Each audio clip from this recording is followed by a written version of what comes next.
Bom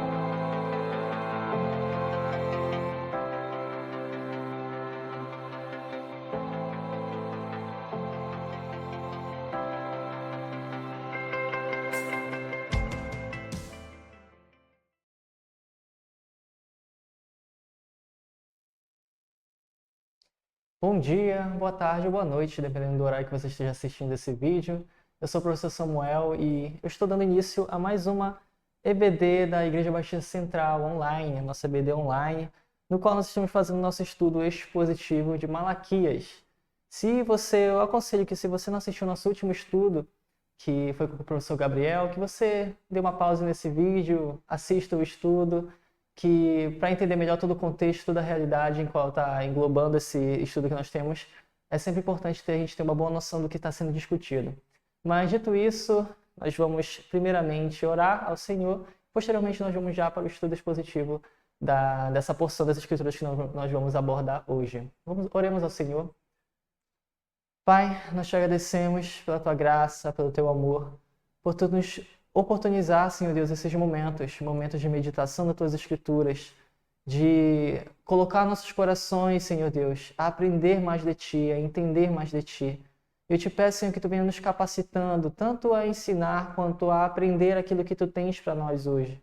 E que, Senhor, nada venha nos impedir, Senhor, de conhecer a tua palavra e aplicá-la ela às nossas vidas. Tire todo orgulho, Senhor Deus, tire toda dúvida, Senhor. Tire todo tipo de impedimento de nossos corações e mentes que nos impedem, Senhor Deus, de conhecer a tua verdade e de viver a tua boa, perfeita e agradável vontade. Nos capacite para a tua honra e glória, Senhor Deus. É o que te pedimos. Em nome de Jesus. Amém. Amém. Meus irmãos, hoje nós vamos abordar o capítulo 2, do versículo 10 ao 17 de Malaquias. E dando uma pincelada para a gente entender um pouquinho melhor do contexto, eu poderia resumir esses 7 versículos que nós vamos abordar hoje numa frase curta, que seria: a infidelidade generalizada é o reflexo de um coração arraigado na idolatria. A gente vai entender um pouco melhor o porquê disso. Pegando o contexto dos versículos anteriores, desde o versículo 1 até o versículo 9 do capítulo 2, nós vemos que o profeta Malaquias ele repreende diretamente os sacerdotes. Ele fala abertamente agora contra vocês, ó sacerdote, nós vemos lá no versículo 1. Ele diretamente aborda os sacerdotes. E ele faz essa repreensão por várias razões, e eu posso destacar 2 delas para a gente entender melhor. Primeiro, de desviarem o povo com falsos ensinos. Nós vemos isso lá no versículo 8, onde ele diz: entretanto, vós vos desviastes do caminho, fizestes tropeçar e cair a muitos por meio dos vossos ensinos, e quebrastes a aliança de Levi, como condena o Senhor dos Exércitos. E, por segundo, também quebrar a aliança de Levi, que é a que a gente acabou de ler, deixando de servir no templo com devoção e amor. Isso é bem interessante, porque o Senhor ele não repreende eles por eles terem deixado as suas funções, mas por terem feito elas e fazerem elas com a intenção no seu coração errada. Não porque eles deixaram de servir no templo, mas pelo contrário, eles continuavam servindo, só que o coração deles estava distante. No versículo 9 ele fala: por esse motivo eu fiz com que fosseis desprezados e humilhados diante de todo o povo, porque vocês preferiram não seguir todas as minhas orientações, mas demonstraram que são parciais e tendenciosos na aplicação da lei. Eles agiam conforme o seu bel prazer, conforme o seu próprio coração, beneficiando pessoas, se beneficiando da lei, de sua posição. Uma posição que era de honra, o Senhor tornou para eles de humilhação. O povo todo desacreditava e não considerava mais o sacerdote como aquela posição de alto valor, mas desacreditavam deles. E nós vemos Malaquias lançando sobre esses sacerdotes palavras duras. O exemplo é o versículo 2 do capítulo 12, onde ele fala: se não me ouvirdes com toda atenção, a fim de honrar o meu nome, afirma o Senhor dos Exércitos, lançarei tal maldição sobre vós, que até as vossas bênçãos serão amaldiçoadas. Aliás, eu já amaldiçoei elas, porquanto vocês não dedicam o vosso coração para me honrar. Ele falou que até as bênçãos que eles teriam seriam maldições. Ele fala primeiro que iria fazer aquilo, mas depois ele retrocede, digamos assim, e fala que já é uma realidade existente. Não que iria acontecer, mas que já estavam vivendo. Até as bênçãos que eles tinham se tornariam maldições. isso a gente pode compreender a posição deles, a posição que era uma bênção, a posição de sacerdócio, de servir no templo do Senhor. Naquele momento, o que era uma bênção se tornou maldição, porque aquilo se tornou a condenação deles, aquilo se tornou motivo de humilhação deles, um motivo de repreensão através do profeta Malaquias. E ele responsabilizou os sacerdotes pela realidade espiritual que o povo de Judá estava vivendo. E aqui, nessa porção que vamos estudar hoje, do versículo 10 ao 17, ele continua essa exortação, só que ele já abrange um número maior de pessoas. Ele não abrange só mais os sacerdotes, mas também ao povo de Judá. E ele continua a sua fala usando 3 questionamentos. Ele se inicia com 3 questionamentos lá no versículo 10. O primeiro deles é: não temos todos o mesmo Pai? E o profeta ele retoma um argumento que ele se utiliza no capítulo 1. Ele retoma o argumento sobre a paternidade, sobre a filiação. Porque parecia que tinha uma seleção específica, digamos assim, do povo, os sacerdotes faziam uma seleção específica sobre o que é ser filho de Deus, sobre o que é ser um filho de Deus. Eles abrangiam mais e davam mais valor ao fator positivo de serem escolhidos pelo Senhor, de serem o povo que o Senhor pegou para si como povo santo, como o povo que iria dominar, que iria conquistar, que iria estar na terra prometida, um povo que o próprio Deus tomou para si como filhos. Mas eles menosprezavam a realidade das responsabilidades de serem um povo de Deus, de serem filhos de Deus. Assim como nós vemos, por exemplo, com 4 séculos depois, com os fariseus argumentando com o próprio Cristo Jesus, que eles eram filhos de Abraão. E Cristo argumentando com eles, repreendendo eles, falando que na verdade eles não eram filhos de Abraão, porque eles não praticavam as obras de Abraão. Mas eles eram, na verdade, filhos de Satanás, porque eles praticavam a obra de Satanás, eles mentiam. E Satanás é o pai da mentira, como nós vemos lá em João 8,42. Nós vemos toda essa realidade de um coração orgulhoso e soberbo, esquecendo-se que ser filho de Deus é muito mais do que ter uma posição, mas sim de uma realidade espiritual manifestada em ações, as quais não estavam sendo manifestadas naquele povo e nos sacerdotes. Eles precisavam lembrar, então, naquele momento, sobre a filiação que eles tinham entre si, da realidade de cuidado entre si, o cuidado mútuo que Deus ensinou desde o princípio, o cuidado um dos outros que o próprio apóstolo Paulo, lá em 1 Timóteo, capítulo 5, versículo 8, aborda. Vou abrir com os irmãos rapidamente, você pode dar pausa rapidamente para a gente encontrar. 1 Timóteo, capítulo 5, versículo 8, diz assim: contudo, se alguém não cuida dos seus, especialmente os da sua própria família, este tem negado a fé e se tornou pior que um descrente. Essa realidade da falta de cuidado, da falta de uma manifestação de fraternidade pelo seu próprio povo, especialmente da sua família, é uma manifestação de um coração tão corrompido pelo pecado que essa pessoa é considerada pior do que uma pessoa que não crê em Deus, que não conhece em Deus, que não tem um coração iluminado pela verdade de Deus. Então, quando nós entendemos essa posição de filhos, essa posição de filhos não vem somente com os benefícios, entre aspas, com aquele caráter de uma posição elevada. Nós fomos elevados a ser filhos de Deus. No contexto agora da nova aliança, somos adotados e somos filhos de Deus. Isso não nos torna simplesmente uma posição elevada, nós somos melhores que os outros. Na realidade, isso nos dá uma carga de responsabilidade, porque os filhos de Deus vão manifestar a glória de Deus neste mundo. E a glória de Deus é manifestada principalmente pela imitação de Cristo, pela manifestação semelhante ao que Cristo fez. Tem de vós o mesmo sentimento que houve em Cristo Jesus, como Paulo diz lá aos Filipenses. Então essa realidade é o que englobava aquele povo ali em Malaquias que estava sendo repreendido, e qual não era manifestado, não havia essa fraternidade, não havia esse cuidado. O que nós vemos é uma manifestação de infidelidade do povo entre si. A segunda pergunta que ele faz é: nós não somos todos criados pelo mesmo Deus? No capítulo 2 de Malaquias ele faz essa abordagem. Não somos todos filhos de Deus, não somos todos criações de Deus. E aqui o profeta ele relembra a natureza de cada um como semelhantes no aspecto criacional. Nós fomos criados por Deus, naquela realidade foram criados por Deus ali o povo. E lembrando que a realidade da criação é: fomos todos criados à imagem e semelhança de Deus. E lembre que a acusação do profeta Malaquias aos sacerdotes ali é que eles estavam usando a Torá tendenciosamente, usando a lei, usando a sua posição para beneficiar uns e não beneficiar outros.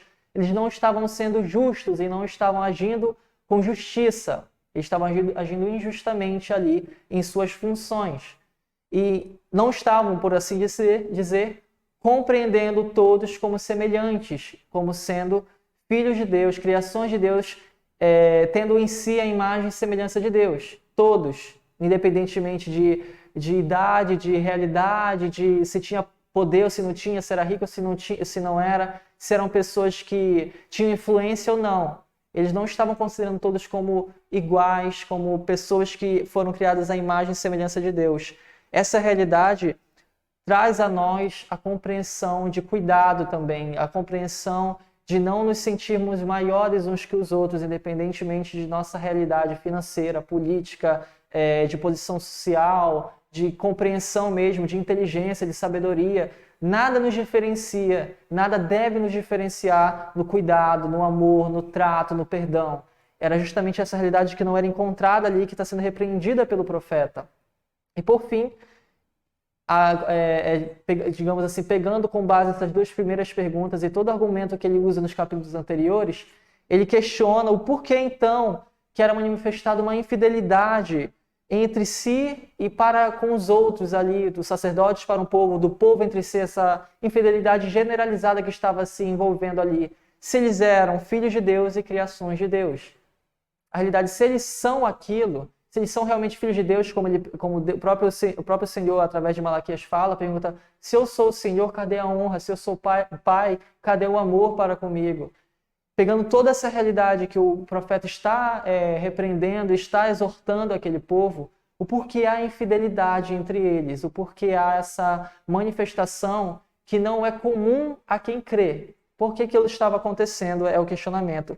E qual é a importância desses questionamentos que o Malaquias faz? Ele está tentando, digamos assim, trazendo essa lembrança, tentando trazer a lembrança daquele povo, a realidade do que eles estavam cometendo.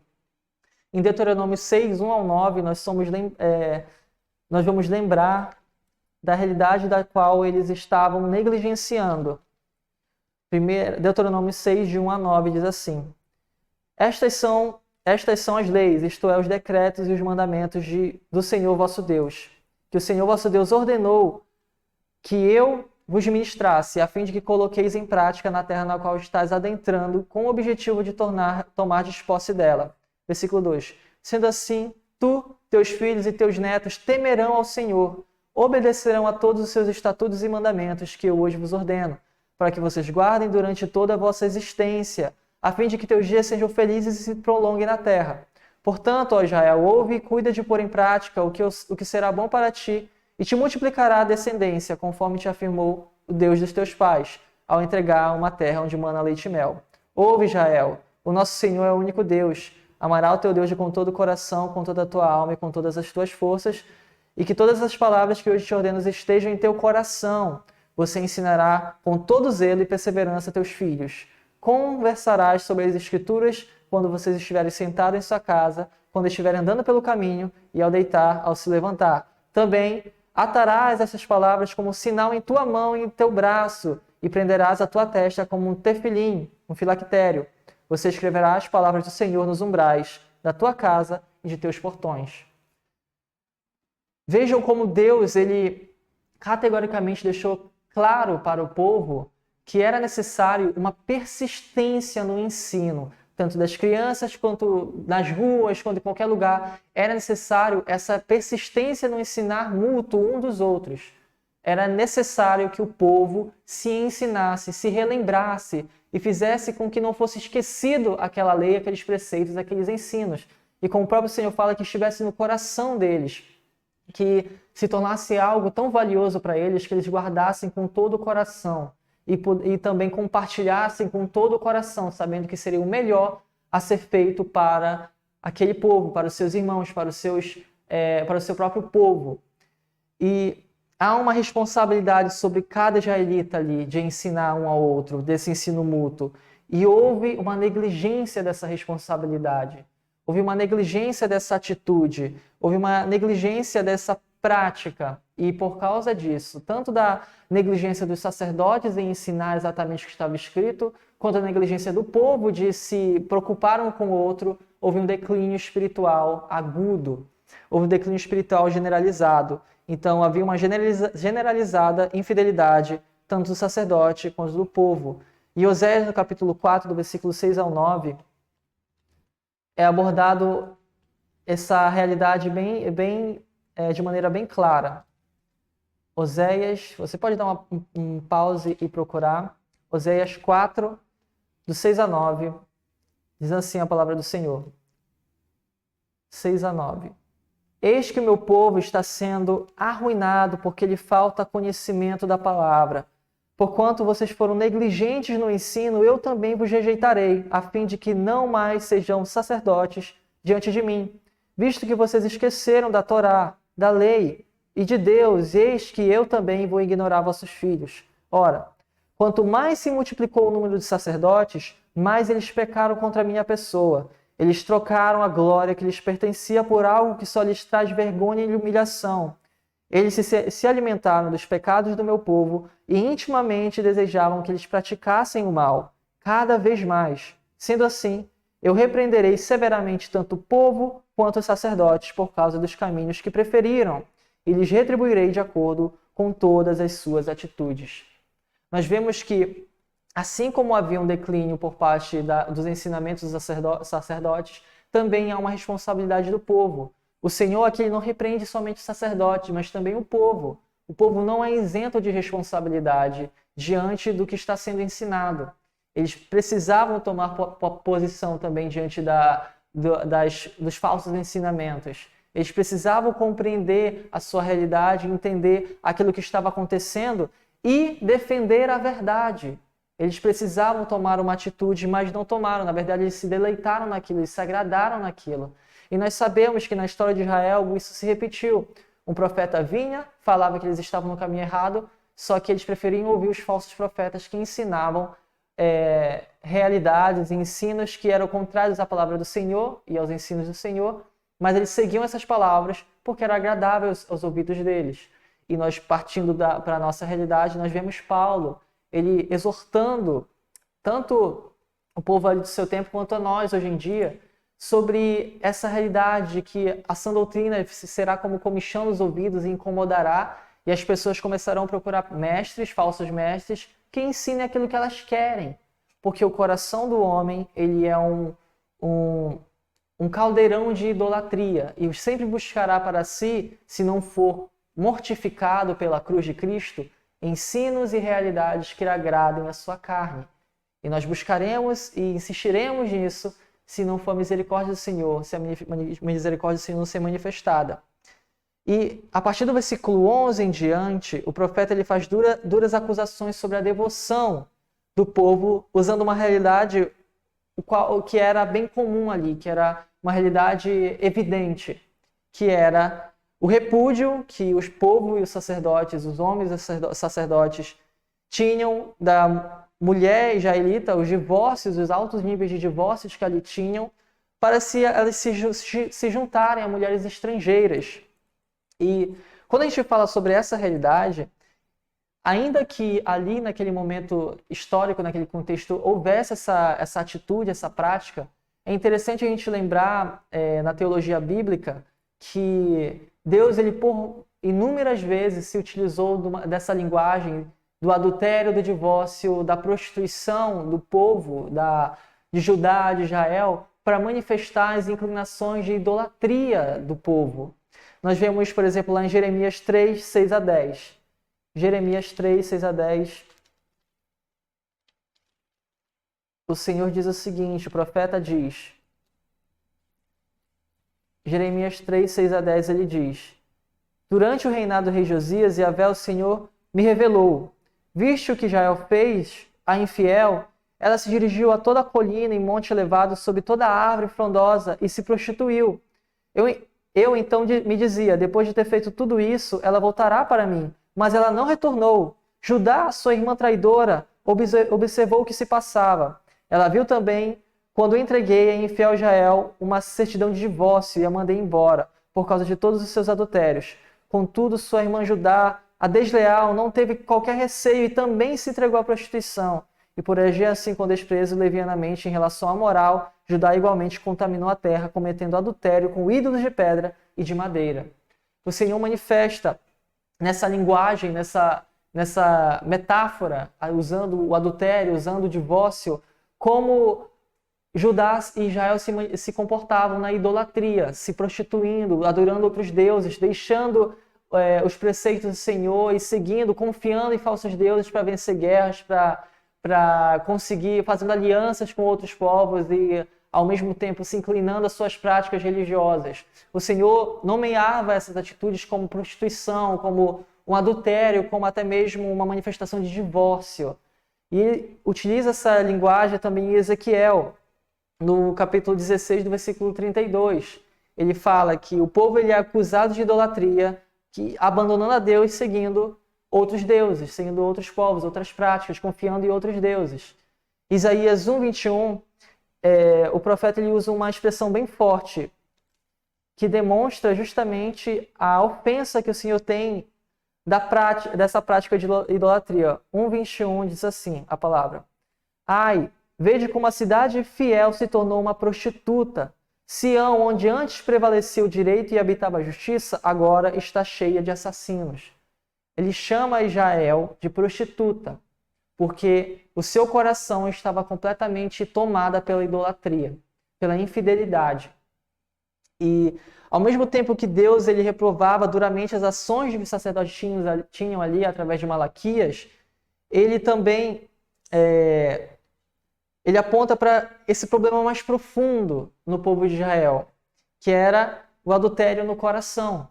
Por isso que no próprio texto de lá de Malaquias, ele faz um destaque falando que eles deixaram a mulher da sua mocidade para seguirem, para casarem, se relacionarem com mulheres que adoram deuses estrangeiros. Ele deu essa ênfase. Não era simplesmente outras mulheres, mas ele deu a ênfase que essas mulheres traziam adorações a deuses estrangeiros, o que acabava contaminando aquele povo, contaminando a adoração ao Deus verdadeiro e fazendo com que eles tivessem esse declínio espiritual e essa infidelidade generalizada naquela realidade. E nós vemos, por exemplo, algumas práticas que o Senhor aponta lá em Malaquias, que têm apontamentos espirituais, de práticas de manifestações espirituais. Por exemplo, no versículo 15. Versículo 15, ele diz assim: Ora, não foi o Senhor que fez deles um só? Eles, falando sobre o homem e a mulher, eles lhes pertencem corpo e espírito. E por que um só? Porque ele desejava uma descendência santa e abençoada. Portanto, cuidai atentamente de vós mesmos. Ninguém seja infiel para com a sua esposa, a mulher da sua mocidade. Ele usa essa linguagem, a mulher da sua mocidade, esposa da sua mocidade. É interessante isso porque quando o povo se desviava e adorava outros deuses, entrava na prática da idolatria, eles deixavam os preceitos antigos, os preceitos que eles aprenderam quando eram crianças, receberam de seus pais, para seguir preceitos, digamos, de novos deuses, de novos preceitos, novos ensinamentos. Eles começavam a se desvirtuar porque se relacionavam com outras mulheres que adoravam outros, que tinham uma outra cultura, uma outra adoração. A questão não era simplesmente do adultério em si, mas a profundidade do pecado no coração daqueles homens, da corrupção que estava sendo manifestada por aquela atitude. Antes de se divorciarem de suas esposas para terem uma outra mulher estrangeira, eles já haviam se divorciado, se distanciado do próprio Deus, buscando outras realidades, outros deuses, outros ensinamentos, e se encontraram ali através dessas práticas. A prática é uma manifestação da infidelidade e da idolatria que já estava germinando no coração, já estava arraigada no coração daquele povo. E no versículo, a própria rejeição do Senhor é uma coisa bem interessante que Malaquias aborda também no capítulo 2, no versículo 12 e no 13 e no 14, ele fala sobre as ofertas alçadas. Ele aborda essa realidade de uma maneira interessante, porque ele fala que até as ofertas fiéis, digamos assim, alçadas pelos aqueles que são fiéis, que ofertam, essas ofertas serão rejeitadas. Ele diz o seguinte: sendo assim, Yahvé eliminará das tendas de Jacó todo homem que agir desse modo, que se separar da sua mulher para se casar com uma mulher estrangeira. Seja quem for, ainda que este esteja trazendo ofertas ao Senhor dos Exércitos. Mas não é só isso, além de tudo, ainda que cobris o altar do Eterno de lágrimas, prantos e gemidos, reclamando que ele não dá mais atenção às vossas ofertas, tampouco aceitará elas com prazer. E mesmo assim vocês insistem em questionar por quê? Porque Deus tem sido testemunha entre ti e a tua esposa, que vocês têm desde a juventude, para a qual você foi infiel, não cumprindo a tua promessa de lealdade, embora ela fosse tua companheira e a mulher da tua aliança matrimonial. Deus, ele rejeitava a oferta daquelas pessoas que se entregavam à idolatria, à prostituição, ao adultério e ao divórcio. Isso é bem interessante para a nossa realidade, porque é comum nós termos esse pensamento sobre a oferta como uma barganha, a oferta como algo proposicional de adoração e que agradará a Deus simplesmente pelo ato em si. Não, se eu der uma grande oferta de fé, o Senhor vai se alegrar do meu coração. É interessante nós entendermos que o Senhor, ele olha o coração. Lembrando o caso daquela viúva pobre, que o Senhor considerou que o que ela deu foi muito mais, porque ela deu tudo o que ela tinha. O seu coração não se restringiu, não se constrangeu. Ela apareceu e foi lá e foi reconhecida pelo próprio Jesus. O Senhor, ele vê o que há no coração, a intenção do coração. E ele rejeita, mesmo que for uma oferta incrível, mesmo que for uma atitude incrível. Se o nosso coração não estiver reto com o Senhor, na consciência, agora no sentido do Evangelho, na consciência de que Cristo é nosso único e suficiente Salvador e suficiente fundamento para todas as nossas atitudes, se isso não for o fundamento de nossa ação cristã, o Senhor rejeitará tudo o que fizermos. Porque não há nada o que podemos fazer para o Senhor de nós mesmos que possa agradá-lo, que possa fazê-lo se alegrar. A única coisa que faz o Senhor se alegrar conosco é nós termos um coração que está firmado em Cristo Jesus, no Evangelho de Cristo Jesus. Por isso que, quando Cristo foi aclamado pelos céus, tendo Deus falado para ele, este é meu filho amado em quem tenho muita alegria, quando nós estamos em Cristo, como Pedro usa a linguagem, o apóstolo Pedro em sua epístola, revestidos de Cristo, assim como Jacó se revestiu das roupas de seu irmão mais velho, Esaú, para poder enganar o seu pai, né, para que ele sentisse o cheiro e sentisse o pelo. De uma forma semelhante, só que mais perfeita, porque nós não enganamos a Deus, Cristo se entrega por nós e nós podemos nos revestir dele. Nós somos aceitos e da mesma maneira Deus fala de nós, este é meu filho amado em quem tenho muita alegria, por causa de Cristo e de seu sangue. Nós somos aceitos por causa disso.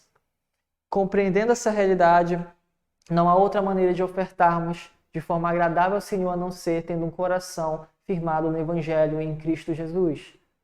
E esses homens, esses sacerdotes, estavam ofertando com intenções maliciosas, com intenções de idolatria, de barganha, de questionamento. Senhor, estou te dando isso porque a gente ainda está passando por essa situação. Malaquias, ele aborda também, a partir do fim, sobre um ensinamento primordial do Senhor, das Escrituras, que é sobre o casamento. Ele aborda que o casamento de um homem e de uma mulher não é um simples contrato humano, não é uma instituição humana, mas é uma instituição estabelecida pelo Senhor. Lembrando lá de Gênesis, ele traz a memória para esse povo aqui de Judá, para os sacerdotes, sobre o que foi ensinado em Gênesis. Criou Deus o homem e a mulher. E ali eles se tornaram uma só carne. Um osso dos meus ossos, carne da minha carne, diz Adão a Eva. Eles se tornam um só. E esse é um ensinamento que acompanha durante todos os séculos até o período de Cristo. Até o período de Cristo. E é uma instituição estabelecida por Deus. No versículo 16, Malaquias ele expressa algo bem forte.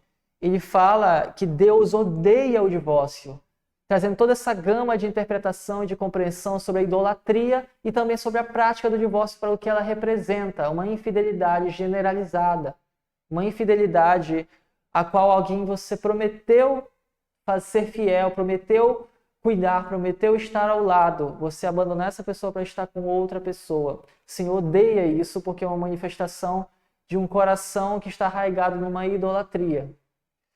E Cristo argumenta sobre isso também quando é questionado sobre o divórcio.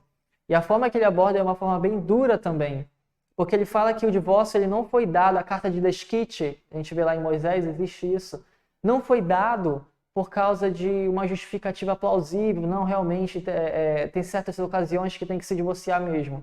Cristo ele fala que a carta de divórcio foi dada ao homem por causa da dureza do coração dele, ou seja, não existe uma justificativa plausível para o divórcio. Ah, não, mas o adultério, não, mas tem certas situações. Teologicamente falando, não há um argumento plausível. O Senhor permite o divórcio, a gente vê nas Escrituras, ele dá uma permissão de divórcio lá através de Moisés em caso de adultério. Mas Cristo afirma que isso é por causa da dureza do coração. A gente entende que o casamento, ele só dá certo, quando a gente vê, por causa da graça e misericórdia do Senhor.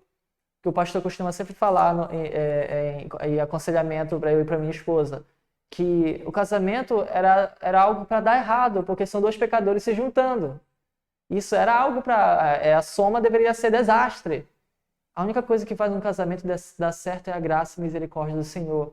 É ter um coração completamente entregue a Ele. É claro que isso não é uma apologia a ter uma atitude de apaziguamento em ações de violência familiar. Não, não é isso. Uma ação de violência familiar é caso de polícia. É uma questão mais profunda e é uma questão de que aquele que bate na sua esposa não é uma questão nem mesmo de fé, não, a pessoa é crente, mas bate na sua esposa. Isso não combina, não tem sentido. Não, é cristão, mas ele só bate na esposa. Isso não faz sentido.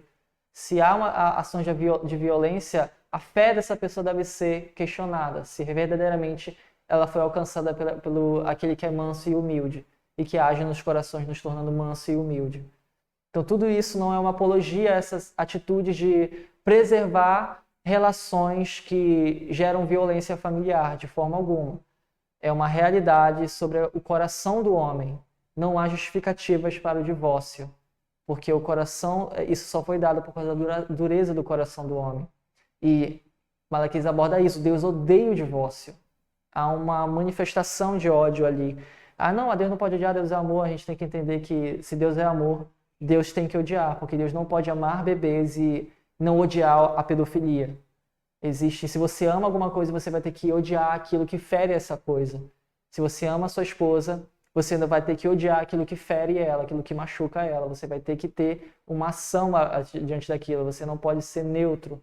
O amor é uma tomada de posição. O Senhor, se Ele ama a santidade, Ele odeia o pecado.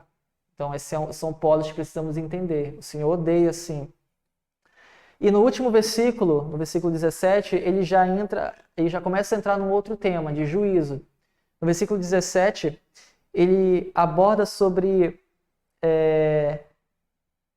como eles têm irritado Deus. Eles questionam como eles têm irritado Deus, como eles têm irritado, porque o Senhor parece estar irritado ali, Malaquias está incomodando, está fazendo aquelas repreensões, e por que eles estão incomodando? E ele diz assim, ora, quando vocês dizem que todo aquele que pratica o mal acaba passando por bom aos olhos do Senhor, e que é justamente da má pessoa que o Senhor se agrada mais e ainda tem coragem de indagar, porque vocês... onde está Deus do direito e da justiça? O questionamento que eles estavam fazendo parece que o Senhor abençoa os maus. Porque a gente, que somos o povo do Senhor, exclusivo, estamos aqui numa situação muito ruim. Lembrando de todo o contexto ali de pós-exílio, o templo foi construído, os muros foram reconstruídos, só que não estava aquela realidade que eles esperavam. Não, a glória da segunda casa será maior do que a glória da primeira. Não, aquela casa, o templo do Senhor não estava exatamente o que eles esperavam. A realidade ainda estava ruim. Eles ainda estavam sendo ali, havia uma tensão militar muito grande ali. Eles não eram o povo que eles eram antes. Então eles estavam assim, poxa, o que está acontecendo? Por que a gente não está... E eles tinham uma realidade ali que eles estavam numa situação ruim, e eles viam Edom, o povo de Edom meio que prosperando. E eles se questionavam, por quê? Olha lá, tá vendo? O Senhor está abençoando o povo de Edom. Eles estão prosperando enquanto a gente está em ruína. Eles estão lá no bem bom enquanto a gente está aqui se lascando. Então eles questionavam isso. Eles questionavam essa prosperidade de Edom, não, eles são maus, são um povo que foi rejeitado, tanto que ele fala que ele escolheu Jacó e rejeitou Esaú, e os edomitas são descendência de Esaú. E eles questionam isso, por isso que eles falam essa afirmação. Mas isso foi uma atitude meio assim de se desvencilhar. É uma atitude de tentar tirar de si a própria responsabilidade, pela sua própria ruína, digamos assim. O Senhor sempre deixou bem claro ao povo de Israel as consequências da idolatria e de não seguirem os preceitos do Senhor. Que eles seriam sitiados, que eles seriam derrotados, humilhados, que Jerusalém se tornaria um deserto, que cresceriam espinhos lá. Os profetas declararam isso claramente. Deuteronômio, lá com Moisés, já abordava essa realidade das consequências, e eles simplesmente viveram como se isso nunca tivesse sido dito. Como se esses ensinamentos, como se eles nunca tivessem sido alertados. Então, quando eles estavam na ruína, quando eles na insistência de não conseguir ver que a causa da ruína deles era a própria infidelidade deles, eles colocavam a culpa em outra situação. Não, é Deus, é o Senhor que, na verdade, se agrada dos ruins. A gente é bom, a gente é bom e Deus não se agrada da gente, Ele prefere nos amaldiçoar. Quando as pessoas que são ruins, Ele está lá abençoando. Eles preferiam mudar completamente a realidade para poder ter paz no seu coração. Isso é uma atitude que normalmente nós temos. Nós mudamos a realidade, tentamos mudar a nossa visão de mundo para que nós não mudemos o nosso coração, para que nós não colocamos o nosso coração à disposição do Espírito Santo, para que nós sejamos transformados e o nosso coração não seja mais infiel ao Senhor. Encerrando essa nossa lição, tem 2 pontos que são bem claros nessa porção. A infidelidade e a ação que Deus tem sobre a infidelidade. Deus, ele não fica apático na infidelidade. Ele age. Ele manifesta a sua ira. Ele manifesta a sua justiça. Só que é interessante a gente lembrar o que Paulo fala, que mesmo nós sendo infiéis, Deus não se torna infiel, porque ele não pode negar a si mesmo. Ele continua sendo fiel, cumprindo a sua palavra e suas promessas. A nossa infidelidade não muda a fidelidade de Cristo e aquilo que ele fez. Ele continua sendo fiel. Na verdade, a fidelidade daquele que é perfeito nos muda e nos torna fiéis. Que a minha oração é para que o Senhor venha transformando nosso coração através de Cristo e nos tornando fiéis, nos tornando filhos fiéis a Ele, nos tornando aquele que confia no Senhor e na palavra do seu poder, e nos seus preceitos, e na sua vontade, e nas suas ordenanças, e principalmente no seu Evangelho. Confie em Cristo Jesus. Eu quero agradecer a todos que nos acompanharam até aqui. Peço que você curta esse vídeo, compartilhe com seus familiares também, comente o que você achou, se você tem alguma dúvida sobre esse assunto, alguma contribuição, deixe aqui nos comentários pra gente e dê um feedback também do que você achou desse vídeo. Agradeço pelas que nos acompanhou novamente. Eu gostaria de encerrar nossa aula de hoje com uma rápida oração. Amém? Vamos orar, Senhor. Pai, nós te agradecemos, Senhor Deus, por esse momento, te louvamos por estarmos aqui. E te louvo, Senhor Deus, por aqueles que nos acompanharam através dessa plataforma, dessa EBD Online. Que Tu venhas falando dos corações deles, Senhor Deus, que Tu venha dando forças aos nossos próprios corações para colocar em prática aqueles ensinamentos que Tu nos trouxe nessa manhã. Que Tu venha, Senhor Deus, nos dando sabedoria e discernimento. E que nós não venhamos a ser como aquele povo ali da época de Malaquias, Senhor, mas que o Teu Santo Espírito nos capacite, nos fortifique para que sejamos fiéis a Ti, Senhor Deus.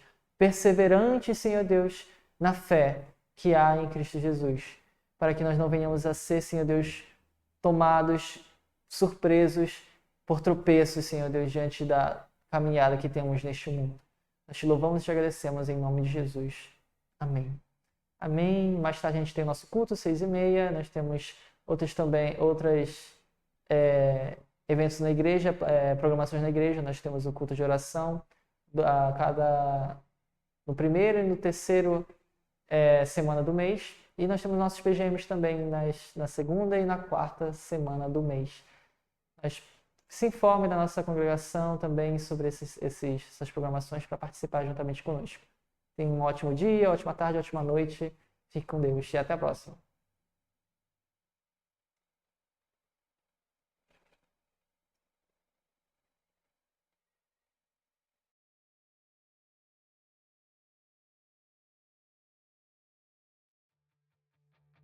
Buscar